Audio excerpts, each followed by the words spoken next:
Madame, Monsieur, bonsoir. Merci de nous rejoindre dans le récap de la semaine. 4 000 milliards de dollars, c'est en somme ce qu'il faut trouver annuellement pour sauver les économies en développement.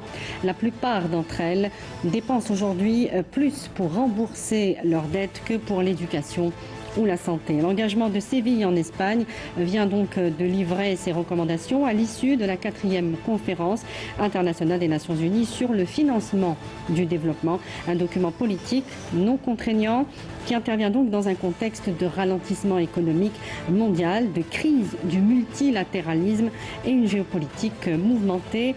On revient donc sur cette conférence ce soir dans quelques instants. Avant cela, on revient sur le secteur de l'habitat.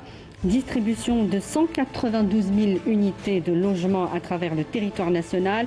Le coup d'envoi de la réalisation du programme de logement de 2025 avec 162 000 logements. Et coup d'envoi des travaux de viabilisation des nouveaux pôles urbains. 16 pôles sont concernés dans un premier temps sur les 47 prévus, créés sur tout le territoire national. La réalisation aussi de 2 millions de logements. Une planification urbaine à travers l'ensemble des wilayas avec une répartition logique et l'intégration des notions de développement durable. On en parle ce soir avec nos invités. D'abord, Madame Jihan Hanem Derdour. Bonsoir. Merci d'avoir accepté notre invitation. Vous êtes directrice générale des villes et des nouvelles villes au ministère de l'Habitat. Merci. Oui, merci Madame pour votre invitation. Avec nous également, Monsieur Bey Hakim, directeur général de l'urbanisme et de l'architecture au ministère de l'Habitat. Bonsoir. Bonsoir, madame. Merci d'être avec nous. Nos consultants, experts économiques, Monsieur Mahfoud Kaoubi, bonsoir. Bonsoir. Merci d'être avec nous. Et docteur Achir, Mohamed, merci d'être avec nous également. Merci à vous. Alors, on va commencer d'abord par faire un petit récap sur cette opération de distribution de logements et on revient pour le débat.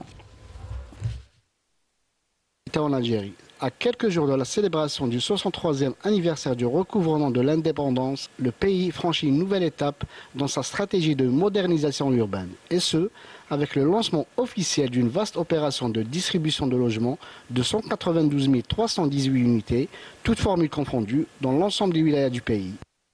À Djelfa, l'agrandissement de la ville se poursuit avec l'espoir qu'il soit mené de façon organisée et durable, un développement rendu possible grâce aux efforts constants de l'État. D'après les plans présentés, le nouveau pôle urbain sera réalisé dans le respect des standards internationaux, une véritable valeur ajoutée pour la wilaya de Djelfa qui verra son paysage urbain totalement modernisé. J'espère que ce nouveau pôle sera réalisé selon les normes internationales dans le seul but de répondre aux besoins des citoyens et d'améliorer leur cadre de vie. Ce projet urbain national et stratégique qui vise à soulager la pression sur les grandes villes en améliorant la gestion des densités démographiques tout en offrant de nouvelles perspectives avec une vision nouvelle. L'État s'est engagé à construire 2 millions de logements conformément aux instructions du président de la République. Pour concrétiser cette ambition, le ministère de l'Habitat a lancé dès l'été 2024 un vaste programme d'aménagement avec la création de 47 pôles urbains dans 38 wilayas du pays, couvrant une superficie de 34 000 hectares.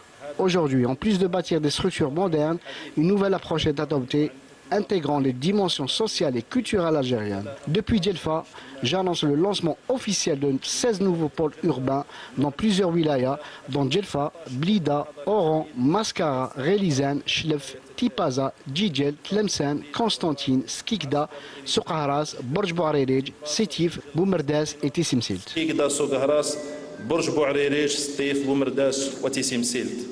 Respecter le cachet unique de chaque région, un défi pour les urbanistes qui, à travers cette vision moderne, vise à valoriser et à préserver l'identité locale propre à chaque territoire. Et voilà donc pour ce sujet concernant donc les projets en cours dans le secteur de l'habitat. Il y a de vastes chantiers aujourd'hui sur lesquels travaille ce secteur. On va donc revenir rapidement sur cette opération de distribution des logements. Elle va s'étaler sur tout le mois de juillet. C'est une opération classique finalement qui vient toujours avec l'anniversaire de l'indépendance et donc de la jeunesse. Donc c'est quelque chose qui va se poursuivre, je le disais, pendant tout le mois de juillet. Très bien. Merci Madame. Donc, depuis la wilaya de Djelfa, Monsieur le ministre a déclaré le coup d'envoi de la distribution de 192 000 logements à travers le territoire national. Donc, cette visite, ça a tourné sur les trois points essentiels. C'est le premier, c'est la distribution de 192 000 logements.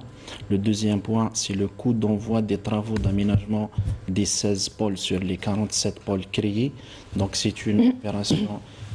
En quelque sorte, on a anticipé les viabilités et l'aménagement de ces pôles avant l'implantation. Avant de parler des pôles, on va y arriver. Je voudrais qu'on reste d'abord sur cette opération de distribution. On aura largement le temps de développer sur ces pôles qui est cette nouvelle approche donc, au niveau du ministère de l'Habitat. Très bien. Donc, concernant la distribution du programme de logement, le ministère de l'Habitat est connu par ses défis. Donc, chaque année, chaque station historique, on essaie toujours de délivrer ou bien de distribuer un nombre important du programme de logement tous segments confondus.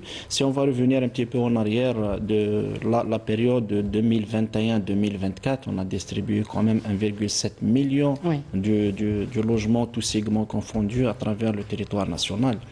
Mais c'est bien de rappeler aussi, on est arrivé à ce chiffre avec des faits, avec plusieurs décisions, avec un travail vraiment très dense. Alors, début 2021-2022, Monsieur le ministre a parlé sur le programme du logement non lancé par rapport à l'indisponibilité du foncier, par rapport au programme qui a été déjà lancé et à l'arrêt à cause du Covid-19. Elle a parlé aussi du programme du logement en cours de réalisation par des entreprises défaillantes.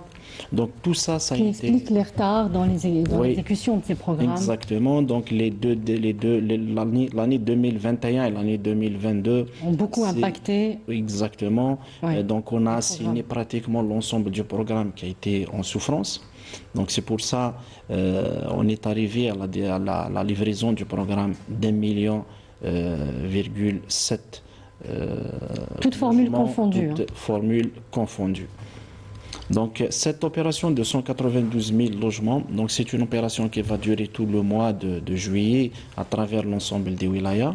Donc c'est un programme qui est vraiment riche, c'est un programme de la DL2, programme social, LPL, ainsi que LPA et des aides rurales et lotissements sociaux. Oui. Alors, on arrive donc sur le sujet des pôles. 16 pôles urbains sur 47 dans 38 wilayas, c'est bien ça. 16 pôles urbains, c'est 500 000 logements sur 8 000 hectares sur les 3 bandes du territoire national. L'urbanisme durable, donc à travers la planification. La crise de logement est-elle dépassée, puisqu'on parle maintenant de planification, d'amélioration du cadre de vie. Et donc on travaille sur la qualité et la planification urbaine. Très bien. Donc ce qui est nouveau, Monsieur le ministre a parlé le 1er juillet sur l'urbanisme durable, donc ce qui est bien. Il a parlé sur la planification actuellement, donc on doit projeter sur les plusieurs années, on doit préparer notre terrain pour l'extension de nos villes, on doit assurer une extension logique et pas seulement pour la création ou bien la réalisation du programme de logement, mais bien au contraire, c'est pour créer un cadre de vie respectueux, propre, avec l'ensemble de commodités à l'intérieur de ces villes ou bien des pôles. Parce qu'on considère que ce qui a été fait par le passé n'était pas suffisamment adapté aux besoins des citoyens, on peut le dire. Pas forcément, n'était pas suffisamment, mais parfois on trouve l'extension de nos villes, c'est par l'implantation du programme de logement ou bien équipement public. Et tout le monde sait que nos villes connu une extension rapide, la croissance aussi est importante et rapide. Donc on doit aller à une autre alternative. L'alternative meilleure, c'est de créer les 47 pôles. Avant avant la création de ces pôles, Monsieur le ministre a présidé plusieurs réunions pour au moins travailler sur les instruments d'urbanisme, notamment le plan directeur d'aménagement du territoire ainsi que les plans d'occupation du sol. C'est pour encadrer, c'est pour réglementer nos zones, réglementer nos tissus et aussi dégager des terrains favorables pour la réalisation ou bien la création de ces pôles. Suivi de la création C'est quelque chose qui va prendre quelques années. Oui, ben oui, c'est un travail qui a Qu'est-ce qui est prévu Qu'est-ce qui est prévu pour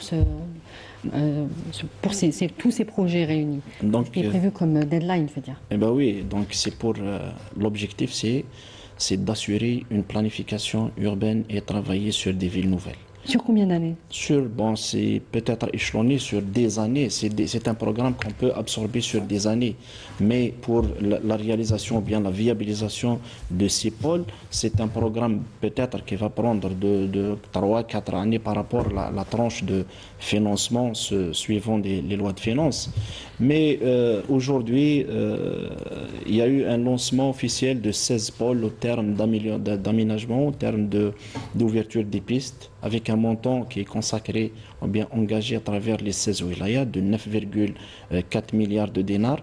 C'est pour au moins préparer l'assiette, c'est pour assurer l'accessibilité à ces pôles, c'est pour au moins assurer l'implantation du programme de la DL3. Avant, on parlait de l'insuffisance du foncier pour l'implantation du programme des années 2019, 2020, 2021, mais actuellement, le programme de la DL3, il est positionné sur l'ensemble des sites et des pôles. Donc c'est quelque chose de bien. Ça va faciliter aussi et ça va nous permettre de maîtriser les délais de réalisation de ce programme. Les fameux délais de réalisation, les 2 anciens programmes d'ADL, on a souffert énormément. Ça a pris une vingtaine d'années pour le premier d'ailleurs. Est-ce qu'il y aura justement maîtrise des délais de réalisation? Très bien, donc on a vécu plusieurs situations, d'abord chantiers. Je vais vous donner à titre d'exemple les 13 300 de Sidi Abdallah. C'est un projet qui a été réalisé pas plus de 24 mois. Donc on a un projet au niveau de Sidi Abdallah, les 10 054, ça fait une année, c'est un programme qui est déjà achevé. Donc on a gagné en expertise finalement. On a gagné en expertise et le temps. Donc ce mécanisme, cette formule, c'est déjà pris en charge avec les instructions de Monsieur le ministre, des instructions fermes de respecter d'abord, d'assurer une bonne gestion et d'organisation du chantier, ainsi que le travail d'équipe de 3x8. C'est pour ça qu'on gagne toujours sur les délais. Mais maintenant, on a travaillé sur la disponibilité du foncier. D'ailleurs, Monsieur le ministre, depuis la wilaya de Djelfa, il a parlé sur le lancement des études et la préparation de réalisation des 200 000 logements ADL3. Donc c'est un point fort. On est prêt pour le lancement du programme de la DL3 sur l'ensemble des wilayas. Donc il y a une disponibilité actuellement. Alors, Madame Derdour, Monsieur Bey a parlé a pris en exemple la ville de Sidi Abdallah. Elle a été, comme vous dites, effectivement réalisée en 24 mois, mais il y a aujourd'hui, on sait qu'elle ne représente pas forcément tout ce qu'on pouvait attendre d'une ville moderne, d'une ville qui offre les meilleures conditions de vie qu'on cherche aujourd'hui à travers les nouveaux pôles. Et vous nous direz d'ailleurs qu'il y a tout à l'heure qu'il y a aussi des programmes de réhabilitation, je ne sais pas comment vous allez les appeler, de viabilisation de l'ancien tissu urbain pour justement les mettre à niveau. Et donc, maîtriser effectivement les délais d'exécution, c'est bien, mais comment est-ce qu'il est prévu aujourd'hui de complètement se débarrasser de ce qu'on appelle la forêt de béton et de passer vraiment aux villes modernes et donc viables, agréables à vivre, voilà. Oui, donc permettez-moi d'abord pour compléter tout ce que mon collègue, le directeur général d'urbanisme, donc il avait commencé, il nous a parlé des villes, du phénomène urbanistique. Donc je vous dis, donc une nouvelle ville, elle est née à partir d'une volonté de répondre à un besoin majeur. qui est la croissance urbaine. Donc on le sait, donc en Algérie, les premières villes nouvelles, c'était les années 2000. D'où la nécessité, donc c'était l'obligation, il n'y avait plus de disponibilité foncière au niveau des grandes villes. Donc quand je vous dis les grandes villes, c'est Alger, Constantine, Annaba, Oran. Donc l'obligation c'était d'avoir des nouvelles villes. On ne parlait pas de pôle urbain ou bien d'une entité ou bien d'un quartier. Oui. C'était des hectares. C'est vrai que et le hectares. concept a évolué petit à petit. Oui, c'était des hectares et des hectares. Donc une nouvelle ville, on le sait, elle s'articule sur plusieurs enjeux. Donc ces enjeux-là, c'est la localisation, l'économie, objectif économique. Donc les nouvelles villes, on ne les trouve pas donc localisées n'importe où. Donc il y a un SNAT, un schéma national d'aménagement du territoire qui détermine la position et l'emplacement de chaque nouvelle ville. À travers ce SNAT-là et conformément aux différents pactes, on a 3 couronnes. Donc on a la couronne littorale. Quand on dit littoral, ce sont les nouvelles villes, les pôles intégrés urbains de Rarish au niveau d'Annaba, yani Menjli, Constantine, Sidi Abdallah ainsi que Bouinen, donc côté est. On a la couronne, les hauts plateaux.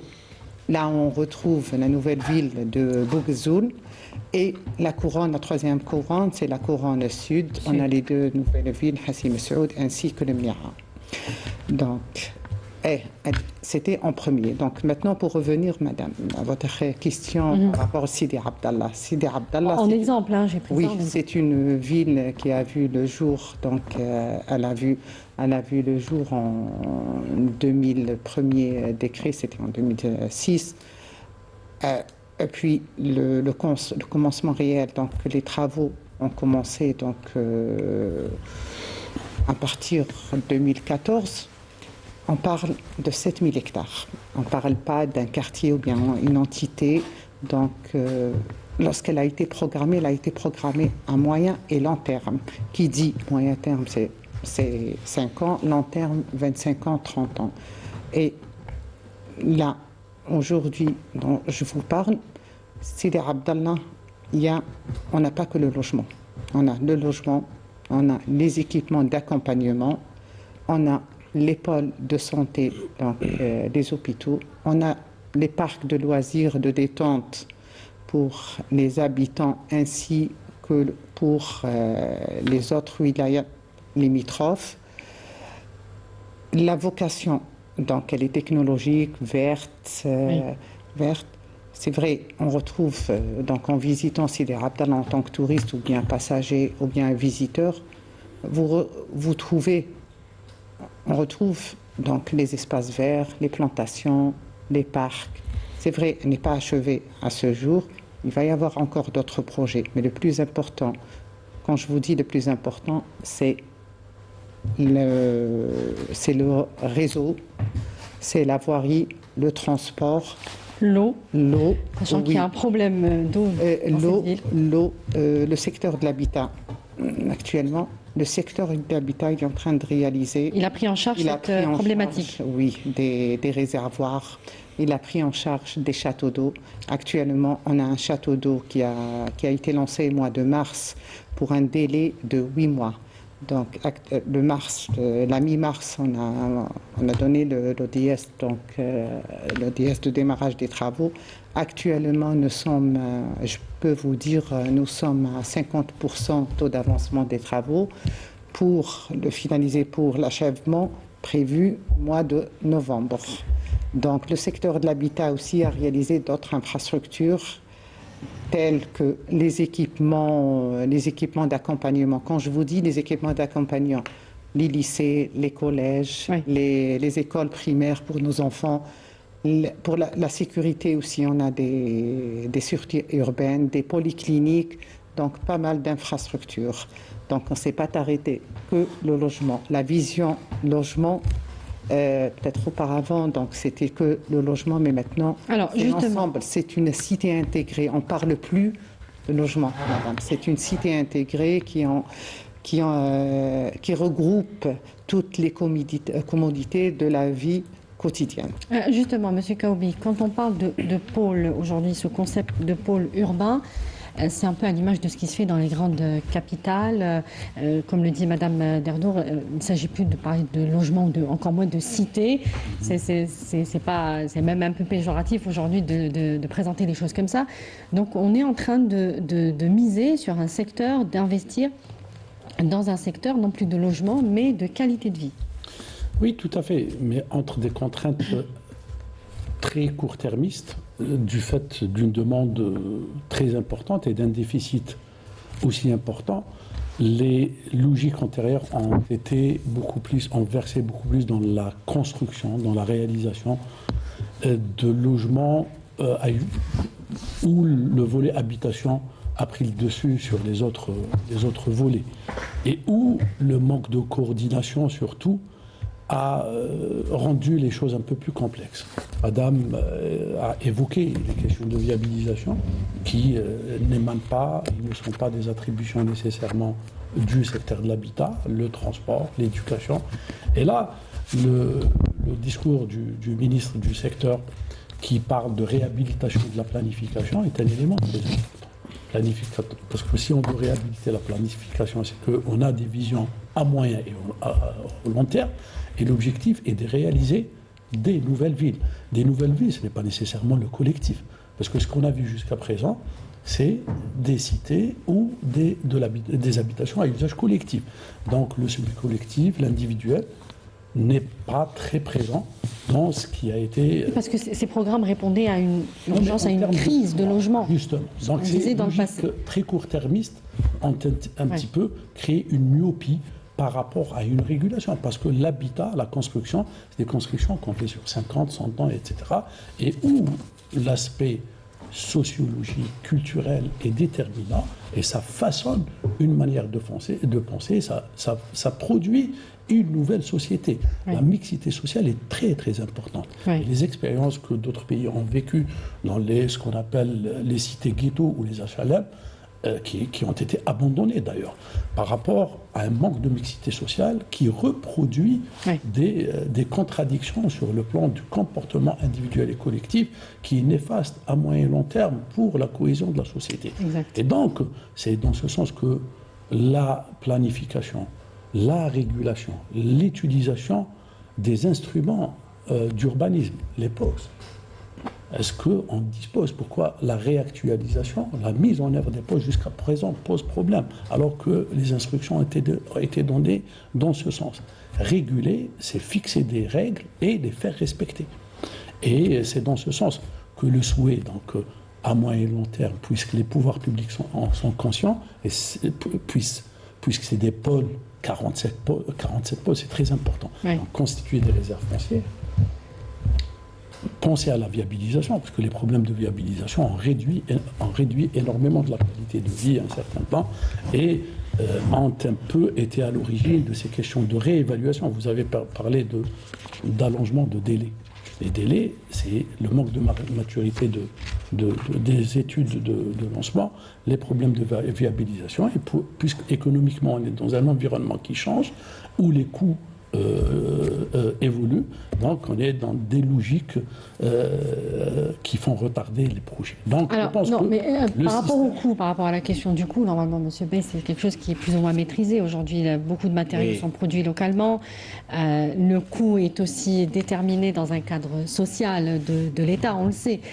Mais je vais vous poser tout à l'heure la question du coût, puisque quand on parle de pôle urbain, ça nécessite plus de confort, j'allais dire. Ben oui, quand on parle du pôle urbain, on ne parle pas d'un site du logement. Voilà. Maintenant, il y a un coût. Forcément, il y aura plus d'investissement de la part. Exactement. Maintenant, on parle de coût administré du programme de logement, oui. Mais maintenant, on cherche toujours la qualité, l'amélioration de la qualité. Mais c'est quelque chose qui ne va pas retomber sur le citoyen? C'est pas pour le citoyen, parce que la nouveauté, c'est qu'on a intégré maintenant l'investissement à l'intérieur du périmètre urbain. Alors, on n'a pas créé uniquement ces pôles pour l'implantation du programme de logement collectif ou bien public. Donc, on a fait une mixité, on a essayé de créer des sites attractifs. Oui, à travers donc l'investissement. Vous vouliez ajouter quelque chose Oui, Madame je rajoute justement, vous l'avez vu hier, donc avant-hier, le 1er juillet, lors du lancement de quelques pôles à travers le pays. Donc il n'y a pas auparavant, l'année 80, de l'année précédente, 2024-2023, il y avait la remise des clés. Le 5 juillet, avec que la remise des clés. Oui. Par contre, cette année, le lancement d'un pôle, donc la viabilisation en premier, le pôle en second et tertio, il y avait le lancement des équipements publics, tels que, je vais vous donner Ablida, donc il y a eu le lancement de quelques logements, un programme de logement, à travers de différents sites au niveau de quelques communes. Et au niveau du pôle urbain, l'Afron, qui s'étend quand même sur 605 hectares comme première tranche de 178, on a donné le coup d'envoi de 8 équipements publics. Alors, vous pouviez détailler les équipements publics? Les équipements publics. Alors, 4 écoles primaires, 2 collèges CEM et 2 lycées. Et c'était pas le cas avant? Non. C'était que la remise des clés. En 2025, il y a eu une nouveauté, c'est nouveau, donc la vision a changé. Maintenant, on ne parle plus de logement, cité dortoir ou bien du logement. Oui, c'est beaucoup Ce plus sont les logique, commodités, c'est la cité intégrée ou le pôle intégré. Mohamed Achir, alors, on a parlé aussi de la révision de l'ensemble des instruments d'urbanisme pour justement aller vers ces pôles urbains. Et notamment, ce qui peut poser problème aujourd'hui, c'est le foncier, vu la taille du chantier au niveau national. Tout à fait. Le foncier pose un problème, effectivement, au niveau des wilayas du nord du pays. D'abord, il y a une saturation, même en matière d'urbanisme, dans certaines villes. Parce qu'il faut voir aussi les statistiques. La quasi-totalité de la population algérienne est localisée au nord. Donc ça, c'est un problème. Mais c'est-à-dire, si on prend en considération un peu les projections du plan d'aménagement du territoire, donc on relève qu'il y a des projections et des perspectives ou bien des scénarios permettant justement soit c'est-à-dire de rendre la partie des hauts plateaux et même les wilayas du sud du pays des territoires attractifs pour pouvoir justement... C'est le but. Mais c'est ça le but, parce qu'on ne peut pas continuer, c'est-à-dire à étouffer les villes toujours au niveau des villes, et puis c'est des zones même sismiques. Donc il y a des risques de séisme dans plusieurs c'est-à-dire zones de la partie nord du pays. Et la saturation en termes de c'est-à-dire en termes de services publics aussi, en termes de circulation routière, il y a une grande saturation. Et puis il y a aussi un besoin aussi d'équilibre régional. Donc orienter un peu les pôles de compétitivité vers les wilayas du plateau et les wilayas du sud. Et c'est un enjeu à la fois social, de l'équité sociale, c'est un enjeu de durabilité et c'est un enjeu aussi économique, parce que c'est des territoires qui permettent quand même de la création d'une nouvelle dynamique de croissance économique, qui soit les hauts plateaux et les wilayas du sud du pays. Donc la vision d'orientation du plan d'aménagement, parce que le plan d'aménagement le SNAT, le schéma national d'aménagement du territoire, il a projeté un certain équilibre dans le développement à l'échelle nationale, à l'échelle de territoire national. Et même les infrastructures de base d'accompagnement, on les retrouve, que ce soit les voies ferrées, les routes, les autoroutes, les pénétrantes, et même l'aménagement des pôles industriels, des zones industrielles, des pôles de compétitivité, tout ça c'est réparti. Maintenant, l'accompagnement... Justement, est-ce que c'est en équilibre avec ces pôles? Justement, l'enjeu est là, justement. Par exemple, quand on prend le pôle de Djelfa, mais il y a aussi l'ancien projet de la ville nouvelle de Bougzoul, par exemple, qui est censé être un grand pôle d'attractivité, qui va même constituer un centre qui va relier le nord et le sud, avec même la voie, plutôt la transsaharienne, la route nationale numéro 1. Donc il y a un investissement très important d'abord en matière de ce réseau routier. Et il y a la voie ferrée maintenant aussi, qui est au niveau de Bougzoul.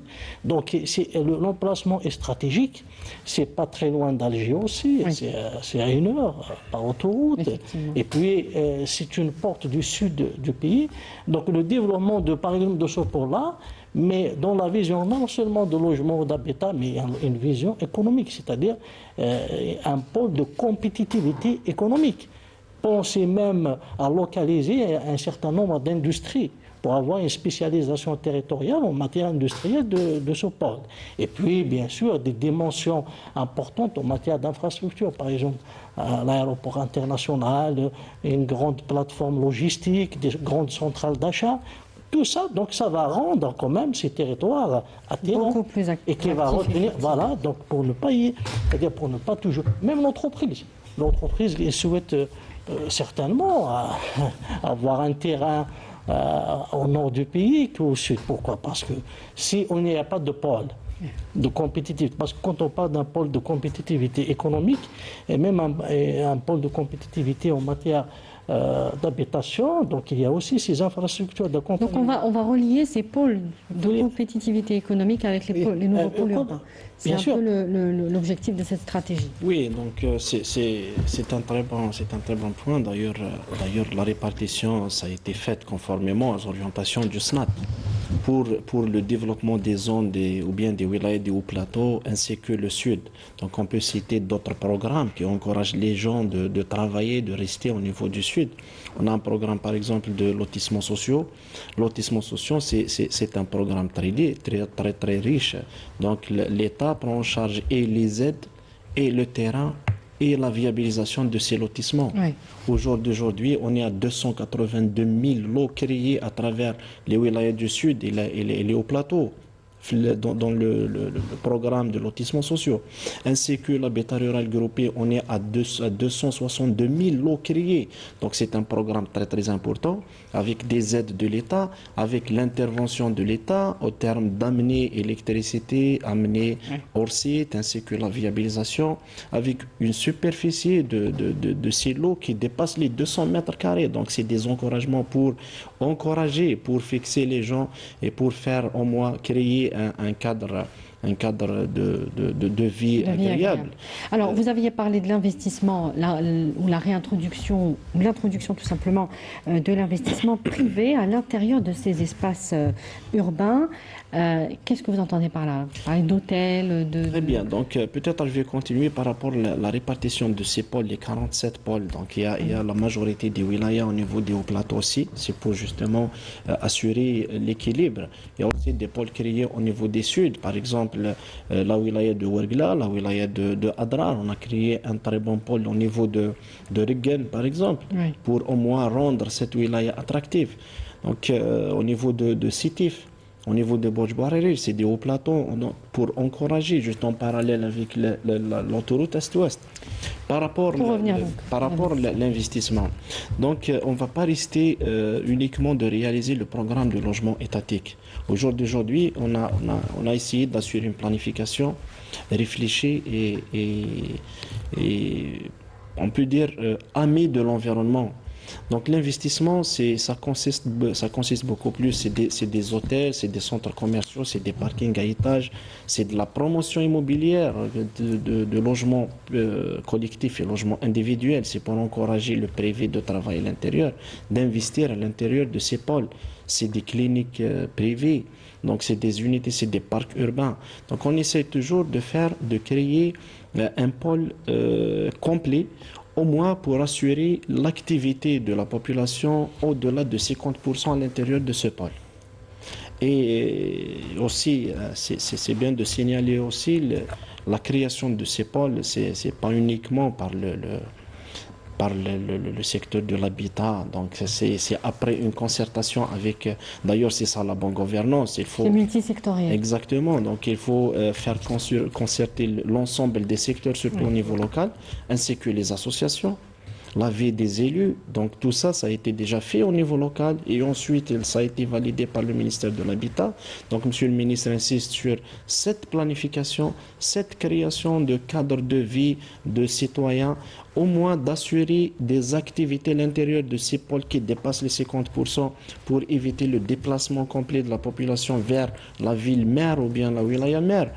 Aussi, le réseau important, c'est le réseau viaire. Donc l'accessibilité, il faut rendre d'abord ces pôles accessibles et d'assurer le transport.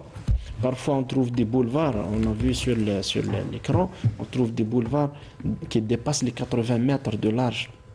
Pourquoi ça?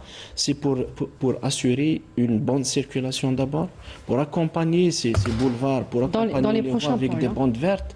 Donc, on est allé jusqu'à le détail, le choix des espèces implantées à l'intérieur de ces boulevards ou bien des parcs urbains, ainsi que l'immobilier. Donc, il y a même une charte créée pour chaque pôle. Tout le monde doit respecter, et l'a déclaré le monsieur pour Monsieur Kaoubi.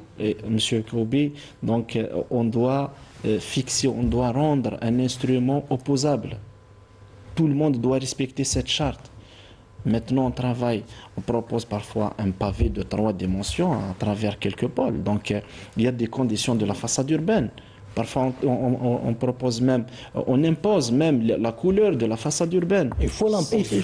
Alors, justement, oui, je vais vous poser la question sur ça. Est-ce qu'il y aura ce contrôle sur ces transformations anarchiques, que ce soit d'ailleurs sur les façades ou même sur les locaux commerciaux et autres, là aussi des extensions illégales, etc. Est-ce que c'est aussi la fin de tout ça? Oui, donc je vais vous répondre directement par rapport au contrôle, par la façade, donc tout ce qu'on voit ces jours-ci. Donc je vous rassure, à travers nos villes, quand je vous dis nos villes, c'est les villes nouvelles à travers le territoire national. Donc on a commencé, suite aux exigences de Monsieur le ministre, donc à élaborer des chartes. Quand je vous dis des chartes, c'est-à-dire, donc, supposons au niveau de la nouvelle ville de Mnia, donc Mnia, Ghardaya, donc il y a un style architectural, il y a une culture à respecter, il y a une richesse historique. On ne peut pas poser des blocs de béton. On peut pas venir directement parce qu'on est promoteur ou bien bureau d'études, projeter des logements sans respecter l'environnement immédiat. Non. Ça va être c'est contre la nature là. Donc tout ça, on va l'arrêter. Donc actuellement, à travers 3 nouvelles villes, donc les cahiers de charges, les cahiers de charges ont été lancés, les bureaux d'études retenus pour nous fournir la charte adéquate à cette région-là. Quand je vous dis une charte, on ne va pas s'arrêter qu'aux façades. C'est le détail du détail. C'est les façades, la voie. Mais comment faire respecter? Parce qu'il va falloir aussi des mécanismes. Une espèce de police urbaine pour justement faire respecter. C'est pas toujours évident, parce que même dans les anciennes villes qui étaient à la base réceptionnées, qui étaient jolies, c'est-à-dire qu'elles ne sont pas extrêmement modernes, mais comme les pôles que vous décrivez aujourd'hui, mais c'était des jolies villes, des jolies cités, mais qui ont été littéralement défigurées par justement ce type de comportement. Et c'est compliqué d'aller sur... Oui, c'est par exemple une ville où il y a 10 000 logements, 10 000 ou 13 000 logements. Comment faire respecter justement cette charte? On va commencer d'abord, donc mon collègue, donc, normalement il va se mettre d'accord avec moi, c'est dans le cadre des permis de construire. Quand on commence par les façades, les habitations, c'est dans le cadre de la délivrance d'un permis de construire. Un permis de construire, c'est un acte d'urbanisme. Donc il est opposable. Donc on doit le respecter à la lettre. Quand on délivre un acte, donc il doit être conditionné. Donc on ne peut pas tolérer tout. Il y a des exigences, il y a un cahier de charge, il y a un règlement à respecter. En premier lieu. En second, il y a les inspecteurs d'urbanisme, il y a le suivi, il y a les PV d'infraction. Donc la réglementation est claire. Toute personne n'ayant pas respecté l'usage du sol ou autre, elle sera verbalisée directement par... Oui, les lois, il faut les appliquer aussi. Oui, c'est ça. Vous avez parlé de la question. L'ordre public, c'est une question d'ordre public. Anciennement, culture aussi, antérieurement du aux respect. années 60, les trois éléments qui constituaient l'ordre public, c'était la sécurité, la salubrité et la santé. Et un quatrième élément est venu s'additionner, ça s'appelle l'ordre public esthétique. Et esthétique, il a vu le jour par rapport justement à une question de revêtement et de couleur d'une habitation que le Conseil d'État d'un pays développé a pu, par jurisprudence, ajouter ce quatrième élément et où l'exécution revient aux forces de l'ordre public pour appliquer d'une manière impitoyable et sévère par rapport à ça. Oui, il faut Quand on voit les réglementations, par exemple les habitats précaires ou les constructions illicites, donc la réglementation prévoit dans les 8 jours la démolition de certains éléments qui amouchissent. Il y a, il faut le dire, une certaine complicité, voire un certain laxisme des certaines réticences responsables. parfois à Parce appliquer. qu'il faut le dire d'une manière... Là, il faut que les gens qui suivent l'application aident les concepteurs et permettent justement à ce que nos nouvelles villes ne soient pas Défigurées, tout simplement. Je voudrais ajouter Oui, une allez-y. chose, le bâti ancien aussi, dans les villes. Alors, on assiste justement. à la naissance de promotions immobilières sous forme de champignons dans des zones urbaines individuelles qui profitent de l'absence de postes pour un petit peu créer justement un déséquilibre entre ce qui est souhaité, le cadre de vie et les orientations de l'urbanisme. C'est pour ça que je parlais d'un élément important, les instruments de l'urbanisme. Le POS est un élément important. Le mettre en place et qu'il soit mettre les règles et que les règles soient respectées par tout le monde. Alors, et c'est comme ça qu'on peut construire et ne plus revenir à des situations du passé. Oui, sachant qu'un POS, donc un plan d'occupation du sol, il est opposable. Normalement, si on trouve une construction, donc une orientation Qui ne respecte pas le... qui n'est pas respectée, c'est directement. Donc il y a des inspecteurs, donc c'est le PV d'infraction. Ouais, mais sur le terrain, c'est pas toujours évident. On est d'accord. Sur le terrain, c'est pas toujours évident de faire appliquer le règlement, justement. Le règlement, donc quand je vous dis une personne commence à construire, donc normalement, donc ça vient d'être dit par Monsieur Kaoubi, si on se retrouve au niveau d'un quartier, donc dans la hauteur autorisée est de un R+2. Quand je vous dis un R+2, c'est 9 mètres.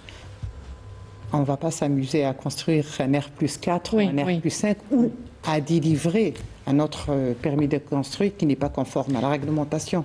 Alors, vraiment très rapidement, parce qu'il nous reste quelques minutes, juste par rapport aux anciens programmes, plutôt anciennes villes, est-ce qu'elles vont faire aussi l'objet de réhabilitation ou de viabilisation ? Donc, quand on parle de l'ancienne ville, on parle de tissus existants. Donc, il y a plusieurs. Bon, le ministère de l'Habitat, il a aussi une action très importante qui s'appelle l'amélioration urbaine. Donc, on a un budget spécial pour l'ensemble des wilayas par année. Donc, selon la loi de finances, si je vous donne un exemple, l'année 2022, lors de la création des 10 nouvelles wilayas, donc, le ministère de l'Habitat a notifié un budget très important pour ces wilayas du Sud. Dans d'1 milliard de dinars pour justement rendre cette ville au moins acceptable, au moins pour assurer un cadre, un centre d'une wilaya, pas un centre d'une commune. Donc il y a eu une intervention vraiment approfondie sur les boulevards, sur les espaces, sur l'accessibilité. Au jour d'aujourd'hui, on parle des fontaines sèches à Beni Abbas, on parle des portes urbaines à Élysée, on parle de l'aménagement des jardins publics à Mriyar. Oui. Donc il y a quand même la touche de l'amélioration urbaine du secteur de l'habitat. Ça c'est pour les 10 wilayas. Mais aussi chaque année il y a un budget réservé pour, selon la notification dans le cadre de la loi de finances, pour intervenir à l'intérieur de ces villes uniquement ou bien ça touche les VRD d'abord, la voirie, l'éclairage, tout ce qui est aménagement, trottoir, la réfection et la rénovation des réseaux. C'est vrai qu'il faut un budget Il faut un budget effectivement important chaque année. Mohamed Achir, par rapport à ces nouvelles villes propres, mieux conçues, plus agréables à vivre, ça permet aussi une plus grande visibilité parce qu'aujourd'hui les villes sont classées selon justement cet indice de ville agréable. Alors ça nous permettra aussi donc d'avoir plus de visibilité à l'international pour le secteur du tourisme notamment aussi. Tout à fait. D'abord, d'une part, il y a des objectifs qu'on retrouve dans l'ODD 11, Objectif de développement durable 11, par rapport sur au les 17. durable sur les 17. Et donc, un objectif pour lequel il faut travailler beaucoup pour arriver justement surtout à ces questions de gestion durable des villes, ces questions de gestion intégrée des villes intelligentes et des villes permettant le bien-être. Et puis, par rapport aussi au classement de l'environnement des affaires, effectivement, on a vu certains pays africains ont investi beaucoup plus de ce qu'on appelle les vitrines urbaines. Donc, c'est des grandes villes esthétiques, etc., qui donnent l'image de la modernité. Ça, c'est très important aussi. Donc, il faut investir. Donc, d'une part... Et parfois, ce ne sont que des vitrines, nous sommes d'accord. Oui, mais... Alors que, on gagnerait justement à... Bien sûr, c'est des vitrines urbaines avec des hôtels, des cités financières et tout. Donc, ça donne de l'attractivité aussi. Exactement. Des chaînes hôtelières internationales. Mais c'est important tout ça aussi. Et avec des infrastructures, des universités internationales, tout ça, ça crée de l'attractivité. C'est pour cette raison que je pense qu'il faut à la fois jumeler bien entendu le cachet territorial, c'est très important pour les villes du Sud, etc. Mais aussi dans chaque zone, par exemple les hauts plateaux, du Grand Sud, créer des vitrines urbaines aussi, des grandes. On a vu ça dans certains, on a vu des déserts qui sont transformés en villes quand même modernes. Ça c'est très important. Donc jumeler les deux choses en même temps, des villes modernes avec des villes aussi permettant le respect de la sociologie du territoire et le respect aussi un peu de l'environnement, de la culture, etc. Parce qu'on a besoin quand même on a un territoire très vaste. Extrêmement vaste. Il faut le construire. Avec un grand potentiel, effectivement, économique et touristique. Je vous remercie. On va vous libérer, messieurs, dames.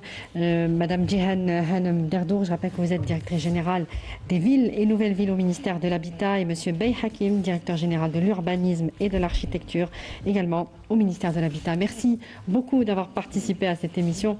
Et je vous le disais donc en début d'émission, on revient ce soir également sur les recommandations de la plateforme de Séville. Il s'agit donc de cette 4e conférence internationale sur le financement du développement. Le sujet est très sérieux.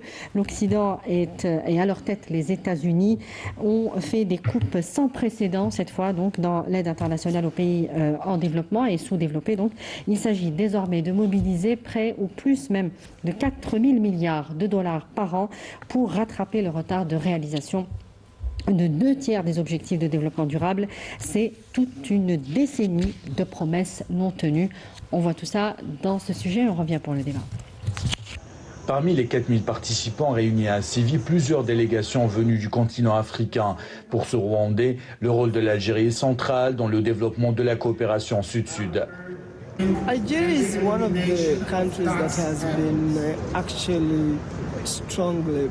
L'Algérie est considérée comme l'un des piliers du continent. Elle a toujours soutenu et promu la coopération entre pays du Sud.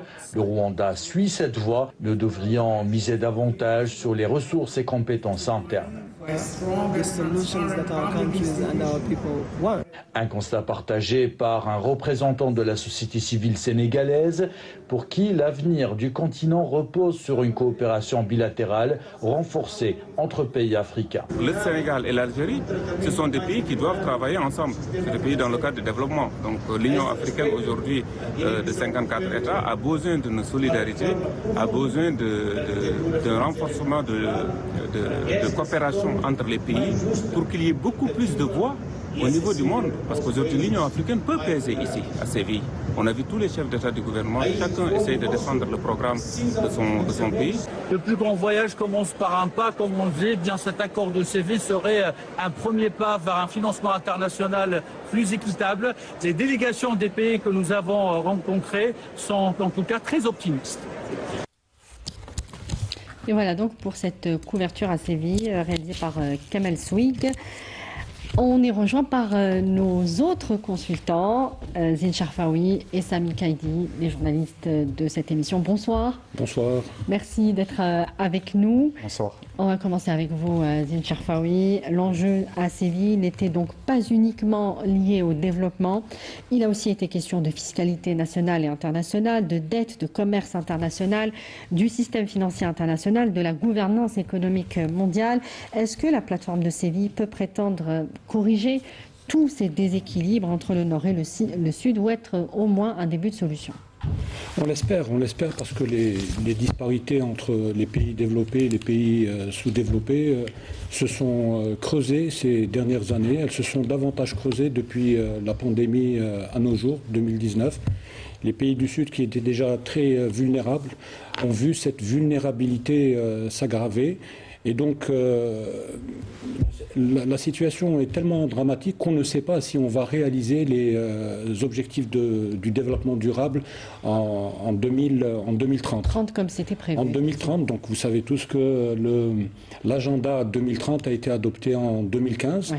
Il a 17 objectifs, réduire les disparités, avoir des systèmes éducatifs un peu partout qui soient aux normes, un peu plus de justice, une meilleure gouvernance.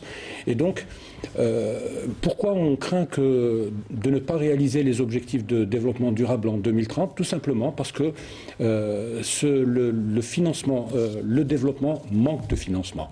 En réalité, le véritable moteur du développement, c'est le financement. Je suis en train de paraphraser Antonio Guterres, qui a donc prononcé le discours secrétaire général des Nations Unies. Le secrétaire général de l'ONU. Aujourd'hui, il faut 4 000 milliards de dollars pour pouvoir réaliser... Par an, oui, par an. Enfin, grosso modo, c'est la grosse enveloppe. Il faut 4 000 milliards de dollars pour qu'on puisse réaliser les objectifs de développement durable à l'horizon. Alors vous le dites comme ça veut dire c'est de l'ordre de l'impossible. Moi, je n'y crois pas beaucoup. On pourra réaliser quelques objectifs, mais pas l'ensemble du package, pas l'ensemble de l'agenda 2030. Donc c'est déjà trop tard. La raison, elle est simple.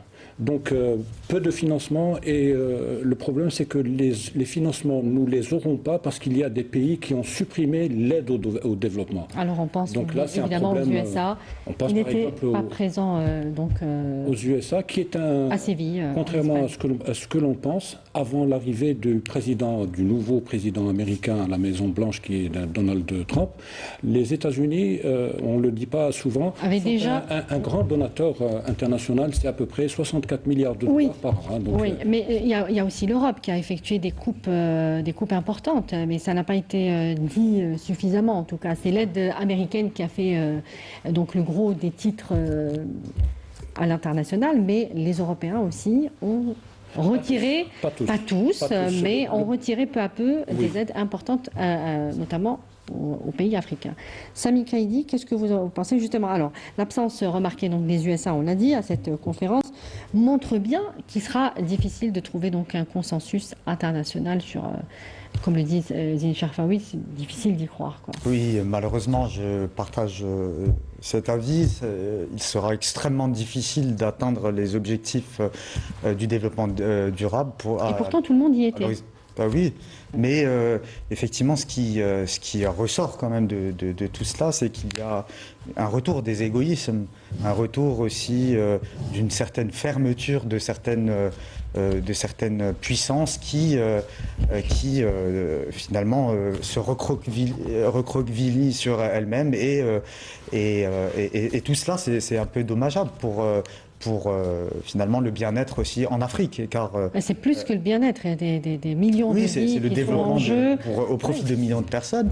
Mais il faut rappeler qu'il y a aussi le fait que la dette qui s'alourdit, elle est quand même de 1,15 trillion de dollars. La dette mondiale. Voilà. Non, la dette africaine, la dette extérieure africaine.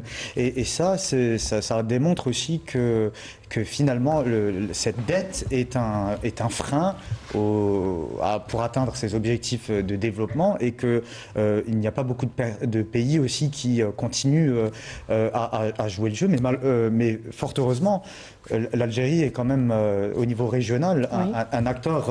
Il y a l'approche algérienne. Voilà, il y a une approche algérienne qui se différencie de façon notoire. Il faut rappeler que l'Algérie a quand même mobilisé en 2023 une enveloppe de 1 milliard de dollars pour le développement en Afrique. L'Algérie était aussi un pays qui qui s'est classé au premier rang en termes d'indice d'ODD. 2 fois en fait à l'échelle du monde arabe et 3 fois à l'échelle continentale. C'est vrai. Et ça démontre qu'il y a quand même des pays comme l'Algérie qui sont partie prenante aussi qui ont une vision différente et qui ont critiqué finalement le fait que le système international n'est plus adéquat, n'est carrément dysfonctionnel. Il est dysfonctionnel par rapport aux enjeux et aux mutations actuelles. Mais c'est pas nouveau finalement, parce que au final l'Algérie depuis les années 70 et particulièrement la conférence des États du tiers-monde avait compris très rapidement que la ligne de fracture n'était pas somme toute entre l'Est et l'Ouest, car on était en pleine guerre froide, mais qu'elle était entre le Nord et le Sud, entre l'hémisphère Nord et l'hémisphère Sud. Et aujourd'hui, plus que jamais, on voit qu'il y a cette cassure, que la répartition des richesses mondiales ne se font pas de façon équitable. Vous savez, il y a les fameux 1%, la règle des 1%, c'est-à-dire que 1% des richesses de la planète sont... c'est que 90% de la richesse sont détenues par 1%. Sont détenues par les 1%. Oui. De la population mondiale. Donc effectivement, on est sur une logique oligarchique, on est sur une logique qui en l'occurrence est très loin d'une démocratisation du développement. Et c'est ça, je pense, le sujet principal de cette 4e conférence sur le financement du développement qui s'est déroulée à Séville. Monsieur Kaoubi, le SG de l'ONU a tout de même relativisé l'absence des USA en affirmant que le financement ou les financements peuvent être tout de même mobilisés, notamment par le biais des banques multilatérales de développement ou encore de la fiscalité carbone. Est-ce que vous y croyez tout simplement ? Oui, c'est beaucoup plus de la diplomatie et c'est un discours qui relativise sur le plan du verbe uniquement. Mais la réalité est là. Ainsi va le monde. Le monde d'aujourd'hui est en crise. Les grandes économies de ce monde ont de réels problèmes d'endettement elles-mêmes. Donc quand on voit les niveaux d'endettement, vous avez cité les États-Unis, la dette publique des États-Unis uniquement représente au mois de mai 2025 représentait plus de 124% du PIB américain. Donc cette position très franche de l'administration américaine de dire que la priorité c'est pour les États-Unis, pour les Américains, est très clair. Et donc le discours du secrétaire général ne peut pas cacher un petit peu ça. Alors, c'est quoi les autres solutions ? Parce qu'il faudra tout de même faire sans l'USAID. Comme je le disais, certains pays européens ont fait des coupes inédites depuis les années 60. Et donc, est-ce qu'il y a forcément des économies résilientes qui peuvent remplacer ces aides au développement ? Moi, j'y crois pas. Donc, qu'il y a des économies résilientes qui viendraient remplacer. Donc, l'aide au développement, en fin du compte, on doit voir la réalité telle qu'elle est. Donc, sous couvert de l'aide, il y a de l'intérêt, tout simplement. Oui, d'accord. Mais il faut tout de même trouver ces financements. La situation actuelle, c'est qu'il y a une rareté des financements et qu'il y a un renchérissement de ces financements et des conditionnalités beaucoup plus difficiles. La balle, nous, monde en voie de développement, nous devrions un petit peu changer de paradigme et poser d'autres problèmes tels que l'amélioration de la gouvernance, la priorisation des choix et justement l'adaptation à cet environnement, tout en continuant à revendiquer un ordre beaucoup plus équitable. Le problème des pays africains, puisqu'on parle des objectifs de développement durable, qui déjà, il y a de cela 2 ans, n'était à un niveau de réalisation que de 30%. Donc vous voyez le gap entre ce qui est désiré et ce qui est réalisé. Le problème, ce n'est pas uniquement un problème de financement. C'est un problème de stabilité, de gouvernance, un problème de sécurité. c'est un problème d'excellence et de choix de monde. Il faut compter sur soi. Il y a d'autres régions de ce monde qui ont changé de paradigme. Je parle des pays d'Asie, asiatiques. Justement, est-ce qui qu'on ont ne pourrait mis- pas appliquer un petit peu le même modèle de Justement, résilience c'est ces expériences. On avait parlé de l'ABAD, vous en Tout à souvenez, fait. sur ce plateau, l'ABAD est Tout une à banque fait. aujourd'hui de financement multilatéral, on Oui, peut le tout à dire. fait. Mais maintenant, il faut avoir les ressources, mobiliser les ressources. Et Et l'Afrique devrait oui, mobiliser les surtout, ressources, justement. l'Afrique devrait penser son développement. Mettre en œuvre des projets qui puissent convaincre, qui puissent être réalisés dans les délais, qui puissent produire du développement. Un projet, s'il est bien façonné, ne peut qu'avoir des chances de financement. Et le monde capitaliste, même s'il a des objectifs doctrinaux, il a l'intérêt et au centre de sa matrice de relationnel. Donc, à nous de nous adapter, donc qu'on arrête un petit peu ce discours très revendicatif qui essaie de placer le problème uniquement sur les financements, alors que le problème est beaucoup, beaucoup plus global. C'est-à-dire que le problème qui se pose actuellement est un problème de financement, mais dont les causes, effectivement, sont profondes. Vous parlez d'Afrique. Sur les 54 pays africains, il y a 35 pays africains qui ont de sérieux problèmes de rembourser leurs services de la dette. Mais il y a aussi, alors on va en parler. En même temps, si on revient à l'Afrique, aussi, qu'est-ce qui est la cause, qu'est-ce qui est la conséquence? Donc il y a des pays africains qui sont en proie d'instabilité, de problèmes de fragilité des institutions, et c'est aussi... Pas que, M. Kaoubi. Je vais poser d'ailleurs la question à Mohamed Achid. D'ailleurs, dans son discours lu en son nom par le Premier ministre, le Président de la République a évoqué la réforme du système financier international à travers notamment des conditions de prêt désavantageuses et des agences de notation biaisées et d'une manière générale une gouvernance internationale unipolaire. Ça aussi, c'est la source du problème. Même si, effectivement, les pays africains ont leurs propres problèmes. Tout à fait, mais structurellement, les pays africains, par exemple, le continent africain en général a été condamné au développement à travers un système financier, une architecture financière internationale issue d'abord des accords de Bretton Woods, qui a favorisé la relation centre-périphérie, dominant-dominé, ancien colonisateur, ancien colonisé. Donc la conférence dont il parlait tout à l'heure, M. Kraïd, effectivement, ça vient même philosophiquement de cette relation centre-périphérie, le développement du sous-développement. D'ailleurs, c'était le concept qui a été théorisé, le développement du sous-développement. Donc, quand l'Algérie a posé ce problème en 1974, par rapport au terme de l'échange, d'abord, on achète des matières premières avec des prix dérisoires, et puis on en fait des produits finis qu'on vend des fois plus cher aux pays africains, par exemple. C'est les inégalités internationales. Donc il y a cette relation dominant-dominé, toujours centre-périphérie. Et si on prend après le cumul de la dette, là il ne faut pas oublier la dette africaine. Et l'Algérie, on a subi aussi la dette et elle a payé un lourd tribut pour rembourser cette dette. Un coût social, un coût économique. Heureusement qu'on l'a remboursé d'ailleurs, c'est le recouvrement d'une souveraineté aussi. L'Afrique. Et quand on parle justement des problèmes financiers, effectivement, c'est les financements qui posent problème maintenant en Afrique.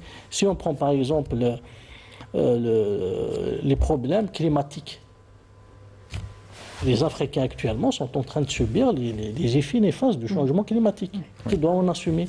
Et réellement, c'est les pays du centre, c'est les pays industrialisés. C'est eux qui polluent, non? super. Donc, combien de promesses Il, qu'on a il fait à l'Afrique? refuse justement de Oui, prendre cette responsabilité effectivement, par rapport aux réfugiés climatiques. Tout à fait. L'agriculture, il y a carrément des disparitions de cultures agricoles en Afrique. Et il y a de l'exode à cause du changement climatique. Et on a vu cette immigration clandestine, c'est à cause du changement climatique. Et il y a carrément destruction de certains écosystèmes africains, agricoles, surtout les anciens, l'agriculture vivrière. Et tout ça, ça a créé de la pauvreté, ça a créé des problèmes. Et chaque conférence des Nations Unies pour le climat, les COP, etc., 28, 29, on promet une aide financière et rien réellement n'est débloqué pour les Et pays. justement, toutes ces problématiques se sont accumulées à cause des promesses non tenues sur des décennies finalement. Oui, mais à cause, pourquoi le Premier ministre a appelé au changement du système financier international? Mais qui, d'ailleurs, si c'est-à-dire, on fait un peu l'évaluation du premier programme des Nations Unies et de la Banque mondiale, c'est les objectifs millénaires de développement, les 15 objectifs 2015. Oui. La crise de 2008, c'est-à-dire qui a retourné le compteur à zéro pour les Africains, parce que la crise financière de 2008, c'est une crise financière internationale, elle a touché tous les pays du monde, et surtout les pays africains. Le renchérissement des taux d'intérêt après la crise de 2008, ça a atteint des niveaux très importants, et ça a encore aggravé les encours de la dette des pays africains. Oui. Donc, en quelque sorte. Mais idem après le Covid, d'ailleurs. Covid, exactement. Covid, c'est une autre crise majeure mondiale qui a aussi, parce que la crise Covid-19, c'est plus de 30% d'augmentation des coûts logistiques à l'international. Donc vous voyez l'importation, le blé, l'importation du blé. L'Afrique qui apporte bien sûr, et tout ça. L'essentiel de sa consommation. Mais en réalité, qui a causé oui. C'est toujours les pays industrialisés, les pays du centre, sauf les pays de la périphérie. Bon, c'est vrai qu'il y a des problèmes en interne, je suis d'accord avec M. Karoubli, c'est-à-dire il y a encore des questions de gouvernance, etc. De sécurité. Mais il ne faut pas... C'est-à-dire, il ne faut pas négliger un peu la relation toujours qui est structurellement axée sur le dominant-dominé. C'est-à-dire, actuellement, l'architecture financière internationale issue des accords de Bretton Woods et même les effets néfastes produits par la financiarisation de l'économie mondiale, la spéculation, la titrisation, etc. Tout ça, ça rend toujours les pays faibles vulnérables et subissent de plein fouet toutes les crises financières internationales. Rajoutons à cela aussi en termes de développement. Quels sont les projets qui sont financés pour ces pays africains? Donc, c'est toujours en finance. Mais nous sommes dans une période où il y a très peu d'investissements aujourd'hui. Oui, mais les pays du centre, quand on parle des multinationales, ils financent quoi? Ils financent l'extraction, c'est-à-dire l'économie extractive. C'est pour les condamner toujours à rester dans l'économie extractive, mais pas dans l'économie de diversification, de production, etc. Sami Kaïdi, vous voulez ajouter quelque chose? Oui, il y a un parallèle qui est à faire et qui est extrêmement important, c'est cette injustice le parallèle, il est entre les institutions internationales telles que les organisations onusiennes et le Conseil de sécurité qui n'est plus représentative, la machine bloque, on le voit très bien.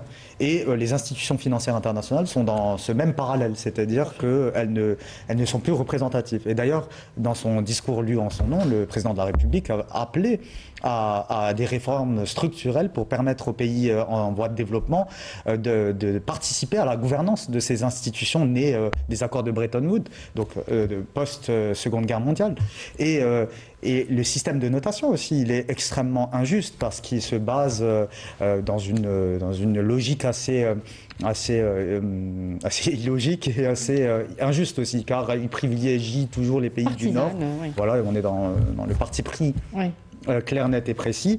Et ce qui est important à dire, c'est qu'il faut une révolution finalement du système financier international et que des mesures cosmétiques ne peuvent plus permettre finalement de... C'est vrai, justement, il faudrait poser la question. Même si aujourd'hui, même si on parvenait à encore avoir ces financements pour peut-être rééquilibrer certaines crises, ou faire face à certaines crises, en tout cas de développement, ce ne sont, comme le dit Sami Kaidi, que des mesures cosmétiques. Ça ne règle pas le fond du problème. Il est structurel. Et il est structurel, et ce sont les pays de l'OCDE qui sont derrière ces problèmes structurels de l'Afrique, entre autres, et ils ne peuvent pas être la solution.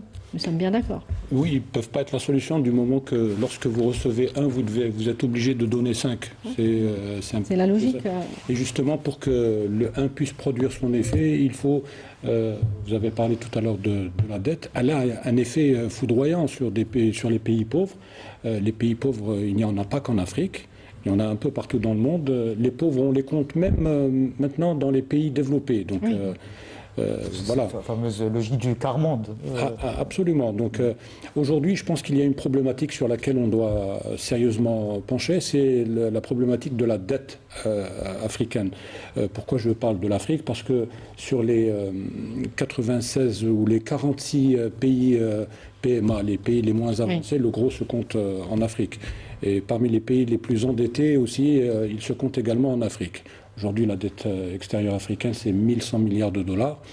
Et donc, pour faire en sorte que l'aide au développement puisse produire son effet, c'est, par exemple, comme l'a dit le président de la République dans son discours lu par le Premier ministre Nadir El-Arbaoui, comme l'a dit Diomaye Faye, président du Sénégal, comme l'ont dit, j'ai suivi au moins une bonne dizaine de discours, tout le monde dit la même chose, tout le monde plaide pour un changement de paradigme dans le traitement de la dette africaine. Il y a des présidents, comme le président algérien, qui préconisent carrément l'annulation de la dette pour certains pays, pour pouvoir mettre le compteur à zéro. Alors, justement, j'ai prévu cette question. Est-ce que vous pensez que cette recommandation, faite d'ailleurs par le président Abdelmadjid Tebboune, peut avoir un écho au moment où on parle de ces pays de l'OCDE principalement, qui sont recroquevillés sur leurs économies, qui sont en crise, qui ont eux-mêmes leurs dettes? Est-ce qu'ils peuvent justement décider de ce type d'initiative? Alors, comme je suis payé pour ne pas aller dans le sens du poil, et comme je suis fondamentalement contre l'idée d'aller dans le sens du poil, les pays de l'OCDE ne sont pas les principaux prêteurs de l'Afrique. L'un des principaux prêteurs de l'Afrique, maintenant, c'est la Chine. Il détient le gros de la dette de la plupart des pays africains. Alors, parmi les pays les plus endettés, vous avez l'Égypte, vous avez le Maroc, le Nigeria, le Ghana, le Sénégal, la Côte d'Ivoire. Et donc, oui, aujourd'hui... Donc ça pourrait avoir un écho auprès d'un pays comme la Chine. Oui, beaucoup de pays africains négocient actuellement avec Pékin. Bon, il y a des dettes aussi contractées avec des organismes privés. Bon, il y a certains pays qui commencent à traiter directement avec la Chine, parce que la Chine est l'un des premiers financiers du continent. Par contre, en matière d'IDE, oui, les pays de l'OCDE sont les premiers investisseurs en Afrique. Ça, peut-être, on le dit pas souvent. Donc oui, il y a des discussions... La Chine commence à investir aussi en Afrique? Elle commence, mais pas autant que, par exemple, pas autant que l'Italie, pas autant que la France, pas autant que la Grande-Bretagne, pas autant que les États-Unis. En dehors du secteur de l'extraction, comme le disait Ahmed Acheb? Ah oui, dans le sens de la diversification économique africaine? L'industrie de l'extraction vient en première position, mais beaucoup de pays occidentaux investissent dans autre chose que dans l'extraction. Donc, par exemple l'industrie automobile, l'industrie tout court, l'industrie agroalimentaire, etc. Donc voilà. Donc aujourd'hui, il s'agit de convaincre les principaux prêteurs du continent africain ou des pays africains et des pays pauvres de façon générale d'aller vers une suppression de la dette. L'Algérie l'a fait avec un certain nombre de pays africains. Pourquoi pas convaincre les principaux prêteurs d'aller dans cette direction? Mais ce n'est pas la seule solution. Les recommandations de la conférence de Séville parlent d'un changement de paradigme dans le domaine de la dette, de la gestion de la dette extérieure, mais il s'agit aussi d'aller vers un renforcement de l'aide publique en mobilisant les organismes privés. Il s'agit aussi de travailler sur la réforme du système financier international dont a parlé effectivement M. Mohamed Achir. Et je pense que c'est un peu la clé de voûte. Si on veut avoir demain un monde un peu plus juste, il faudrait que les pays du Sud soient un peu plus impliqués dans la gestion du Fonds monétaire international et de la Banque mondiale, puisque ce sont les institutions dont on parle. C'est-à-dire plus impliqués Plus impliqués. D'abord, il faudrait faire en sorte que le Fonds monétaire international et la Banque mondiale prêtent avec des conditions moins draconiennes que celles appliquées actuellement. Aujourd'hui, pour un pays africain, pour mobiliser des ressources, il doit payer davantage qu'un pays, par exemple, du Nord, ce qui n'est pas normal. Le risque pays est trop important aussi. Donc aujourd'hui, pour avoir de l'argent en tant que pays africain, on doit avoir remboursé davantage, donc ce qui n'est pas normal. Alors, M. Kaoubi, il faut rappeler que le pacte de Séville est un document donc, non contraignant. Donc ça c'est important de le souligner. Alors, j'ai plusieurs questions. Est-ce que, d'abord, il serait illusoire de croire que les pays nantis, enfin nantis entre guillemets, parce qu'aujourd'hui, la plupart des pays de l'Europe, par exemple, sont extrêmement endettés. Et donc, est-ce que ces pays pourrait faire justement un effort financier aujourd'hui et même aller jusqu'à remplacer ce qui a été coupé par les Américains? Est-ce qu'on peut l'espérer? Et donc dans le contexte de crise et d'endettement dans lequel il se trouve. Et aussi, on a parlé de mobilisation des ressources privées, mais certains experts affirment qu'elles ne remplaceront jamais les ressources publiques. Alors qu'est-ce que vous en pensez? Bon, même si je suis profondément convaincu que le système est injuste, je suis aussi convaincu que les choses ne se feront pas avec la facilité qui est souhaitée. Donc, le monde occidental, comme aussi la Chine et autres, donc, détiennent des dettes et ils sont très, très regardants par rapport à l'avenir. C'est un moyen qui leur permet d'asseoir leur autorité, de leur emprise. D'ailleurs, dans beaucoup de cas, des prêts ont été accordés justement pour renforcer la position de tel ou tel pays au niveau des pays en développement. Maintenant, je n'exclus pas cette revendication, il faut la maintenir. Elle pourrait justement faire... D'annulation des dettes? L'annulation est un cas... les cas d'annulation sont très rares, si on revient à l'histoire. L'Algérie l'a faite parce qu'elle est motivée par d'autres valeurs. Oui, de solidarité avec les pays africains. Ce qui n'est pas le cas d'un monde capitaliste, qu'il soit de l'Est ou de l'Ouest, parce que les logiques sont capitalistes, même si, si on est rangé du côté des pays, entre guillemets, socialistes. Maintenant, la chose la plus importante, il y a d'autres formes, parce que la question n'est pas uniquement de comprendre la logique, mais comment changer la logique. Que la question est injuste. Il y a une unanimité autour de ce plateau et en dehors. Mais qu'est-ce qui est possible de faire autrement que de la revendication uniquement? Parce que on a que le système soit... Je vais juste ouvrir une parenthèse. Quand on parle de système effectivement inégalitaire et qui a toujours favorisé l'Occident ne s'en sort pas mieux côté dette. C'est même pire que ce qu'on fait. Et ça sera encore pire si... une émancipation fera des pays en développement, ça rendra les situations beaucoup plus en difficulté si les choses ne sont pas reconfigurées de la manière dans le cadre d'une négociation d'une refonte du système. Ça, c'est un élément important. Maintenant, il y a des pays qui s'endettent pour manger, il y a des pays qui s'endettent pour financer le développement. C'est le cas des pays occidentaux, par exemple. C'est des pays qui font de la dette, mais en parallèle, on a une traduction en termes d'évolution et de développement. Le vicieux aussi de la dette aussi. Exactement, l'effet est le même. L'effet de la dette est le même. Mais ils ont des capacités de remboursement que les pays du Sud n'ont pas. Mais au détriment de leur souveraineté aussi, c'est un facteur assez important. Mais je voulais ajouter un point, c'est que... Alors, M. Kaoubi n'a pas fini son propos. Donc, il y a M. Achille qui doit intervenir aussi. Convertir une partie de la dette en des actions dans des projets structurants importants, façonnés de manière à créer du développement. Ça, c'est une solution qui, à mon sens, pourrait avoir beaucoup plus de chances de voir le jour qu'une annulation de la dette, par exemple. Oui. Et maintenant, c'est pour ça que j'appelle à ce que, aussi, du moment où le verbe développer est un verbe d'action et non pas un verbe d'État, donc on est appelé, les pays en voie de développement, à chercher au fond de nous-mêmes les solutions. Et les solutions, ça s'appelle justesse, bonne gouvernance, stabilité, entraide entre nous déjà au préalable. Oui, oui. On a les ressources pour le faire. C'est la base. Et puis, ce n'est que comme ça qu'on pourrait peser pour changer le système. Oui. Si on reste peu pesant, peu représentatif, on a beau à revendiquer, on revendique depuis les années 60, rien n'a changé. La mondialisation est passée par là, les séquelles sur l'économie, une économie injuste certes, est là, mais il y a un travail en profondeur qui doit être fait au niveau. L'Afrique a des chances extraordinaires. On a une zone de développement économique à développer en commun. Oui, oui. On a des possibilités, mais qu'est-ce qui nous empêche déjà entre nous de favoriser? L'Algérie a fait des Quand on gestes connaît les retards extraordinaires. dans la ZLECAf déjà, qu'accuse la ZLECAf, c'est déjà... Citez-moi des pays qui ont effacé des dettes, ne serait-ce que des pays africains. L'Algérie l'a fait. L'Algérie l'a fait. L'a fait. Et donc, c'est cette dynamique que l'Algérie veut impulser, Oui. que ce soit par des financements, par l'Agence de la coopération internationale. Oui.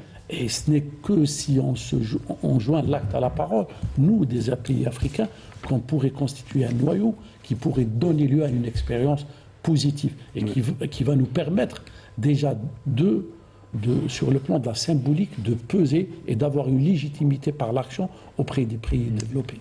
Mohamed Hachem, votre avis sur Oui, je suis d'accord. Il n'y a pas de cadeau dans les relations économiques internationales. C'est des relations mercantilistes. C'est des relations qui sont basées sur la logique marchande, même si il y a quand même des initiatives de coopération. Par exemple, la dernière fois, la Chine a supprimé tous les droits douaniers, les tarifs douaniers pour le continent africain. Donc ça, c'est l'une des mesures quand même consistant, c'est-à-dire à encourager au moins ces pays africains à exporter vers un marché très important. Et il y a des sommets maintenant qui annoncent des perspectives aussi assez intéressantes. Le dernier sommet de Pékin, Chine sino-africain, et a annoncé aussi plus de 50 milliards de dollars d'investissement en Afrique, en infrastructure dans le cadre des routes de la soie. Et d'ailleurs, même cette dette chinoise à l'égard de l'Afrique, il est transformé en quelque sorte en projet d'infrastructure dans le cadre des routes de la soie. Alors, là peut intervenir le contexte géopolitique. C'est géopolitique.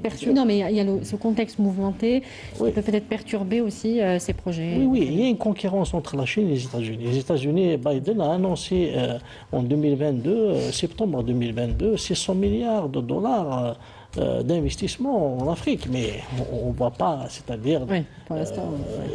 D'ailleurs, il y a maintenant l'arrivée d'un autre président, Trump, qui prône une autre politique. Voilà, c'est un peu...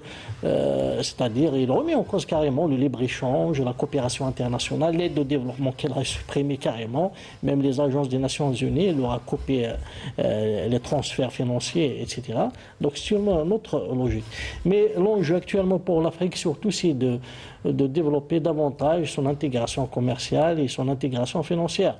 Le dernier sommet africain, d'ailleurs, a annoncé la création d'une agence de notation africaine. Ça, c'est très important, effectivement, parce que le système de notation, les trois agences connues actuellement sont un peu injustes à l'égard des pays africains. Donc, on les note toujours au bas de tableau, et comme ça, la dette ou bien les emprunts deviennent plus chers, donc les taux d'intérêt... Oui, c'est un cercle vicieux. C'est un cercle vicieux. Sous prétexte qu'il y a des conflits, sous prétexte qu'il y a des guerres, donc les taux d'intérêt atteignent des cimes... Il n'y a aucun moyen de contester ces notations et bon, il y a système. C'est la finance internationale. C'est la finance internationale. C'est discriminatoire aussi. C'est les assureurs. Les assureurs. Mais l'Afrique devrait s'inspirer, on a parlé en début d'émission de l'Asie. L'Asie, à mon avis, devrait inspirer beaucoup l'Afrique. Il y a un exemple qui me vient en tête et c'est un pays que je connais bien pour avoir visité au moins 2 fois, c'est la Corée du Sud. La Corée du Sud, durant les années 70, avait à peu près le même développement que n'importe quel pays africain. En comparaison de certains pays africains, elle était même en deçà du niveau de développement de l'Algérie. Et en l'espace de 20 ans, de 30 ans, c'est un pays qui a rejoint les Gotha de tête en matière de développement, en matière d'économie, en matière d'industrie, etc. Et on nous a expliqué que le succès, la clé du succès sud-coréen, c'est d'abord l'humain et la formation. Les Africains, pour pouvoir prendre leur destin en main, me semble-t-il, il faudrait qu'ils aient des pôles d'excellence. Il faudrait qu'ils arrêtent de produire des diplômés à la chaîne, des diplômés qui ne valent pas grand-chose dans beaucoup de pays. Aujourd'hui, il ne suffit plus d'aller à l'école.